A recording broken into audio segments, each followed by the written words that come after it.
Cumprimento a todos os colegas da mesa, mas faço uma saudação especial ao meu amigo Lênio, cumprimento e parabenizo pela organização do evento. Também agradeço a equipe que o Lênio tem, que o Lênio trouxe, né, as pessoas que se dispuseram a vir do Rio Grande do Sul para cá. Todo evento envolve uma logística, via de regra bem trabalhosa, e este não é uma exceção, então, obrigado. Também quero me desculpar por não ter podido estar aqui ontem, em função de uma série de compromissos profissionais fora aqui do programa.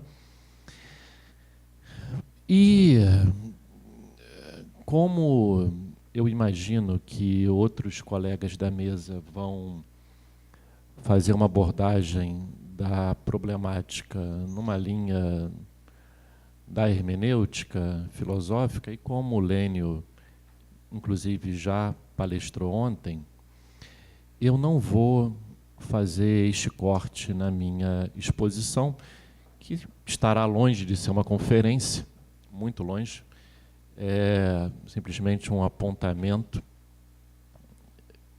que vai ficar no tempo programado. Então, eu vou passar, talvez, por uns 6 ou 7 pontos e vou utilizar 2 estudos de caso ao final para ilustrar parte, pelo menos, desta problemática. Mas eu, enquanto ouvia a mesa anterior, me lembrei de um discurso de um ministro, quando tomou posse no Supremo, que me parece especialmente revelador, porque é importante também, no exercício de alteridade, procurarmos entender como os juízes se veem, né, e como os ministros do Supremo Tribunal se enxergam, né, quem eles são por eles próprios, né, quem o Supremo é, como o Supremo se vê neste universo. E aqui eu vou fazer uma citação ligeira de alguns trechos do discurso de posse do ministro Fux, que esteve aqui, inclusive, no programa recentemente, participando de uma banca. E eu estive na banca e tenho o devido respeito, claro, e estou fazendo referências numa consideração eminentemente acadêmica. O ministro Fux, quando tomou posse no Supremo, divulgou um discurso intitulado Nós, os Juízes, onde ele diz que os juízes devem ter uma enciclopédica formação, que são altos e raros os predicados que o povo espera dos seus juízes, o que é até talvez algo subentendido, né? Porque, afinal, como os juízes não são eleitos, dizer que o povo espera dos seus juízes pode gerar um certo ruído aqui. Mas, enfim, altos e raros os predicados que o povo espera dos seus juízes, que os juízes devem ter, o Lênio deve gostar especialmente disto, nobreza de caráter, que a sua atividade está assemelhada às atividades sacras. É fantástico. Que a vida é feita de heroísmos, que os juízes devem perseguir a sua estrela guia. São todas expressões do discurso de posse do ministro. Os juízes devem perseguir a sua estrela guia, e lá pelas tantas ele diz, aspas novamente, o mais alto apostolado a que um homem pode se entregar nesse mundo de Deus. 2 pontos, a magistratura. Realmente, né? Tendo este olhar sobre o que é a magistratura é composta por semideuses, heróis, que se... O resto é patuleia. Então, um médico, por exemplo, patuleia, né? Estudando lá, trabalhando muitas vezes com uma infraestrutura precária, recebendo R$ 1.500 por mês, enquanto o juiz ganha mais de 20 mil. O médico, coitado, né? Porque o mais alto apostolado, veja, né, a linguagem apóstolo, né? O mais alto apostolado a que um homem pode se entregar nesse mundo de Deus, Deus também aparece aqui, é a magistratura. Claro, né, que a gente não pode procurar retratar o Supremo apenas por um discurso de posse assim, e o discurso recente do Lewandowski foi um discurso que apontou para uma judicialização, uma politização da justiça. Então, ele faz referência aos dois termos e sugere que o Supremo deve adotar uma posição autocontida em muitas matérias em favor dos demais poderes. Enfim, é uma nota inicial que eu gostaria de fazer, porque penso que muito deste problema passa por aqui também.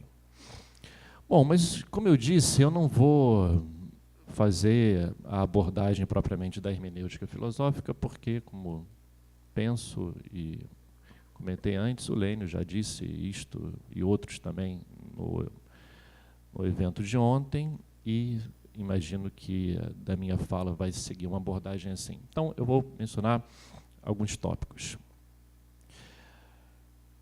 E vou fazer uma referência mais a partir do direito administrativo, que é a minha disciplina na UFRJ. Continua sendo uma tormenta na graduação, mas não apenas na graduação, perguntar se o Poder Judiciário pode examinar o mérito administrativo. Se no 10º período um professor pergunta para a turma, o Poder Judiciário examina ou não examina, pode ou não pode examinar o mérito administrativo? Metade da turma responde que sim, metade da turma responde que não. Não se sabe muitas vezes exatamente do que se está falando, que mérito é esse, qual é a atuação do Judiciário. E ainda tem sempre aquela resposta que é, poder mesmo não pode, mas faz. Você pode matar alguém? Não, mas poder mesmo não pode, mas há. Né? Confusão entre fato e norma é fantástica também. Muito bem, mas o que eu gostaria de mencionar aqui, aí fazer já uma referência a uma certa matriz teórica, é que parte da doutrina, estou me referindo mais aos autores administrativistas, segue afirmando que o Poder Judiciário não pode apreciar, se indicar o mérito administrativo, porque mérito administrativo aqui como sinônimo de discricionariedade, porque não é um juízo de legalidade. Né? O Poder Judiciário não estaria autorizado a apreciar o juízo discricionário ou o juízo de mérito, porque não há parâmetro de legalidade. Essa foi, ou seja, o juízo discricionário é um juízo ajurídico, né? Está fora do direito. Esta foi a afirmação do Eli Lopes Meirelles, e aqui no Rio de Janeiro, quem também disse o mesmo foi o Caio Tácito, professor da UERJ, que foi reitor da universidade, etc. Embora o Caio Tácito tenha feito ainda uma revisão disto, né? Porque ele tem alguns textos tratando do princípio da razoabilidade, fazendo uma revisão, dizendo que a insindicabilidade não é absoluta, etc. Dependendo de como a gente lê esses autores, é até possível dar um benefício da dúvida à posição exatamente que está sendo defendida, porque, como nós sabemos, se utilizarmos aqui como uma referência Dworkin não está propriamente preocupado com uma discricionariedade fora do direito, né? Então, assim, Dworkin concentra as suas reflexões em um juízo discricionário já no parâmetro do direito, né? Que é o que ele vai chamar de juízo de empate, né? E vai dizer que os juízos de empate, e nisto ele vai discordar de Alex, né? Que os juízos de empate são raros em sistemas jurídicos sofisticados. O juízo de empate, então, é aquele onde há, nesse sentido, discricionariedade, porque existem duas ou mais respostas que empatam, que são equivalentes, e não há parâmetro para dizer qual das respostas é a melhor. Neste sentido, não haveria um parâmetro de legalidade. Se nós entendermos ou lermos parte da doutrina administrativista sob esta ótica, pode fazer mais sentido ou pode ser uma atualização desta posição. E aí vem a tese da única resposta certa de Dworkin. Mas isso tudo se transforma, né, ou se manifesta em problemas, em questões práticas interessantes. Por exemplo, admite-se que o proprietário de um bem tombado possa contestar o tombamento e requerer a anulação do tombamento sob a justificativa de que o bem não tem as propriedades, né, históricas, culturais, que justificam esta restrição na propriedade. Então, isto é aceito com mais frequência, embora com resistência. A possibilidade inversa, que é reivindicar via poder judiciário o tombamento de um bem que, em tese, teria as qualidades que justificariam um tombamento, mas o tombamento não existe, já é rejeitada de forma muito mais veemente, porque no segundo caso se vê um ativismo judicial, enquanto no primeiro caso não se vê. Eu não consigo, preciso dizer, perceber exatamente esta diferença, né? Se é possível anular um tombamento por entender que o judiciário pode, ainda que exista uma presunção em sentido contrário, né? Porque tem laudo técnico, etc., mas se é pelo menos em tese possível anular um tombamento, e é exame de mérito, né? Porque é exatamente a avaliação feita sobre o bem, para anular, por que não seria possível reivindicar? Um outro exemplo que também é ilustrativo de uma concepção que podemos considerar problemática nesse sentido, e na Unirio recentemente fizemos um evento onde um dos palestrantes tratou do tema desapropriação, embora não tenha mencionado este caso, é a previsão do artigo 9º do Decreto-Lei 3365, né, de 41, que trata da desapropriação. O artigo 9º veda ao Poder Judiciário expressamente analisar o mérito da desapropriação, né, fazendo com que o proprietário fique restrito a discutir a questão processual e o valor da indenização, mas não examinar o mérito. Se quiser discutir o mérito, que proponha a ação direta, que pode ser, na verdade, muitas ações, né? Então, aqui há também uma discussão sobre a atuação do Poder Judiciário, mas aqui atrelada a uma defesa que se poderia admitir para o proprietário no próprio processo de desapropriação. Um outro ponto que me parece também interessante, aí num rol ligeiro de inventário, é entender por que, né, Dworkin e outros autores vieram a afirmar a normatividade dos princípios. Isto também muitas vezes não fica claro, né? Você começa a discutir diferença entre princípio e regra e tal, sem uma atenção a esse primeiro ponto. E aqui é preciso registrar que Dworkin, como um combatente da discricionariedade, né, porque crítico do positivismo nesse sentido, Dworkin afirmou a normatividade dos princípios como forma de atacar a ideia de que, se não há regra, o juiz estaria, relativamente pelo menos, ou estaria livre para decidir, né? A partir do momento que princípio é norma, o juiz está também vinculado aos princípios, e isto é investir contra à discricionariedade. Não foi meramente um exercício, né, de tipologia, regra e princípio desvinculado de uma questão teórica macro. E, nesse sentido também, a mim parece que não é possível estabelecer uma associação que é relativamente frequente, que é, eu estou utilizando aqui mais uma vez o termo no sentido mais comum no direito administrativo, que é a relação que muitas vezes se faz entre regra e vinculação e princípio discricionariedade, né? Se há uma regra, há vinculação. Se há princípio, há discricionariedade, né? O próprio Lênio já escreveu sobre isso, quer dizer, é possível, perfeitamente possível, que da interpretação, aplicação de princípios se chegue à solução de uma única resposta, né?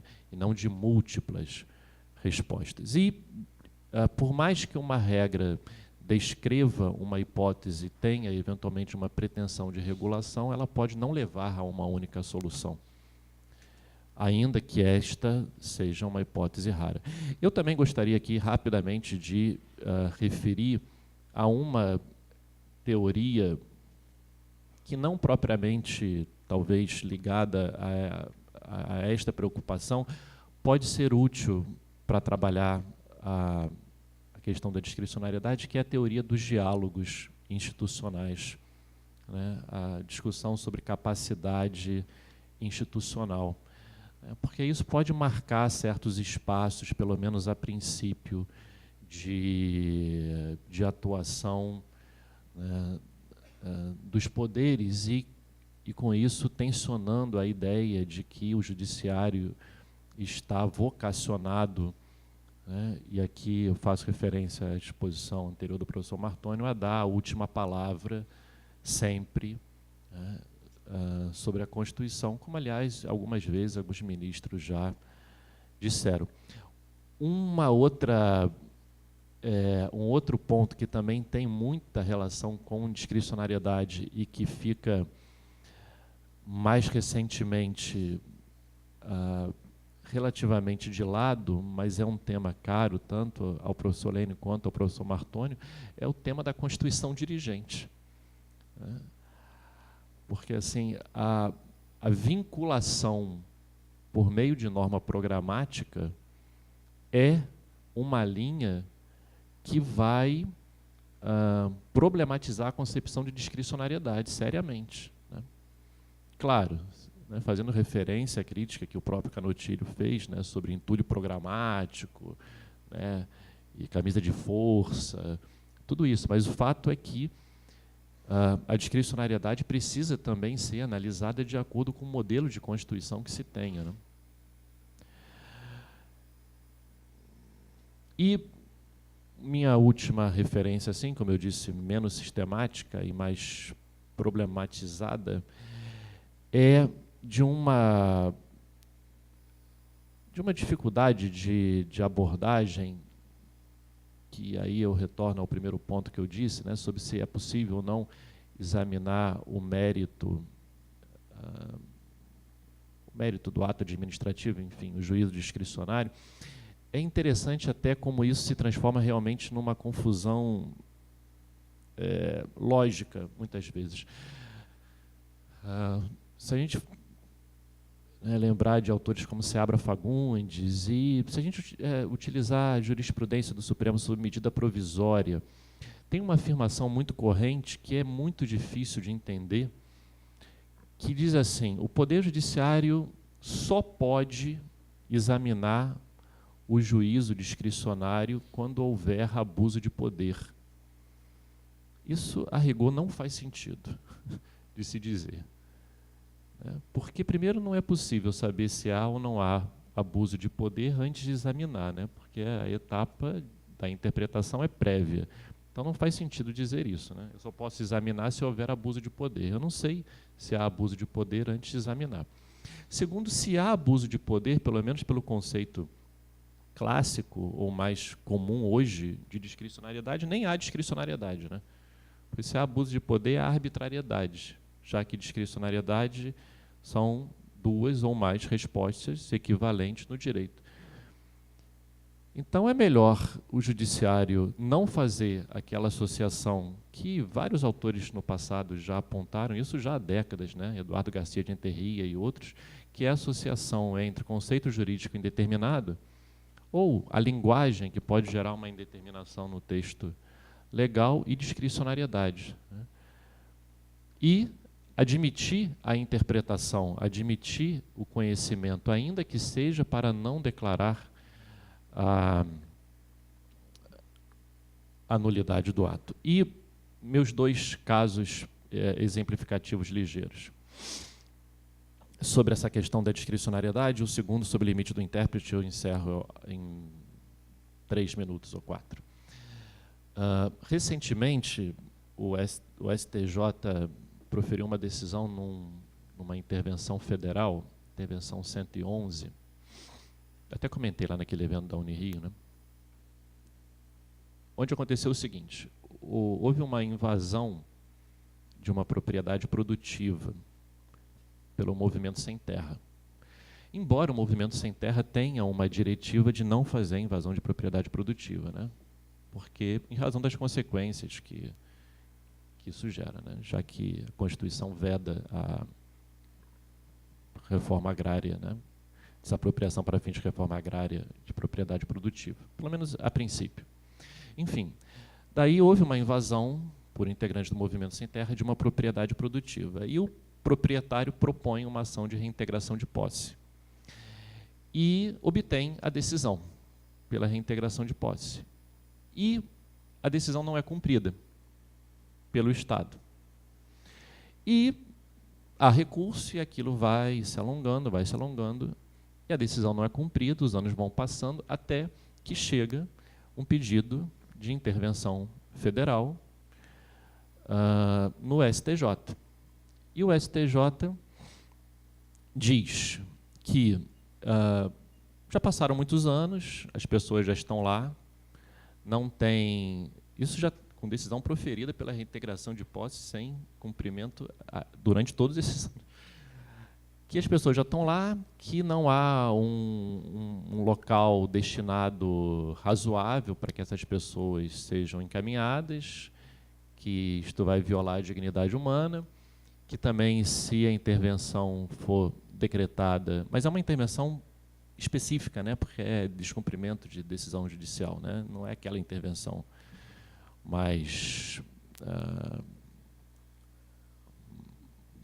ativa, né, com efeitos maiores, né. De qualquer forma, não vai ser bom, né, a intervenção vai gerar efeitos negativos. Esses efeitos negativos superam um eventual interesse privado do proprietário em reaver a sua propriedade e que, portanto, a intervenção federal é julgada, o pedido julgado improcedente. O que aconteceu no caso, disse o STJ, foi uma desapropriação, sem decreto, sem nada. Foi uma desapropriação, o terreno, a propriedade está desapropriada, embora haja uma decisão anterior de reintegração de posse, e que o proprietário agora deve propor uma nova ação judicial para resolver em perdas e danos a perda da sua propriedade. Eu acho assim fenomenal essa decisão, sabe? Porque então o sujeito obtém, sem entrar na questão da justiça social, mas assim, o sujeito obtém uma decisão pela reintegração de posse, a decisão não é cumprida, passam anos e anos e anos, aí quando chega no STJ, o STJ diz que houve uma desapropriação e que agora ele proponha contra o Estado uma outra ação para resolver em perdas e danos a perda da propriedade. E aqui o meu último caso, sobre o limite do intérprete, para ir dialogando com o Lênio sobre esse tema que a gente também já vem falando um pouco, né? Sobre a questão de suspender os prejuízos e dizer, Lênio, como eu estou comprometido com os pilares da hermenêutica filosófica e da crítica à discricionariedade, né? Hã? Apostolado, como diz o Fux. Aleluia, pois é. Então, por mais que eu defenda, e alguns sabem que eu defendo, né, que animais têm direitos, se eu estou no juiz exercendo o apostolado, o maior apostolado que um homem pode se dedicar, segundo o Fux, nessa vida de Deus, eu não poderia dizer que um animal tem direito fundamental à liberdade e julgar a lei que prevê zoológicos inconstitucional. Eu não posso dizer que um animal tem direito à integridade física, porque isto me levaria a concluir que a lei Arouca, que regula a experimentação com animais, é inconstitucional. Eu não posso dizer que o animal tem direito à vida, porque eu vou ter um problema com a própria Constituição que fomenta a pecuária expressamente. Então, claro, eu tenho limites, eu não posso dizer isso, eu posso ter esta convicção ética, né? E aqui há claramente uma divisão, ou pelo menos a princípio, entre direito e moral, mas eu não posso sustentar isso enquanto juiz, sob pena de eu estar julgando conforme a minha própria consciência. Ok. Mas talvez isso não seja tão simples assim, né? E esse é o meu último ponto, nesse diálogo com Lênin. Por quê? Utilizando Dworkin, se é possível reconstruir a integridade, né, a coerência, se com base nisto eu consigo compreender quais são as características que levaram a que o direito, de forma coerente, chegasse à conclusão de que seres humanos têm direitos, eu posso me indagar por que animais não teriam direitos.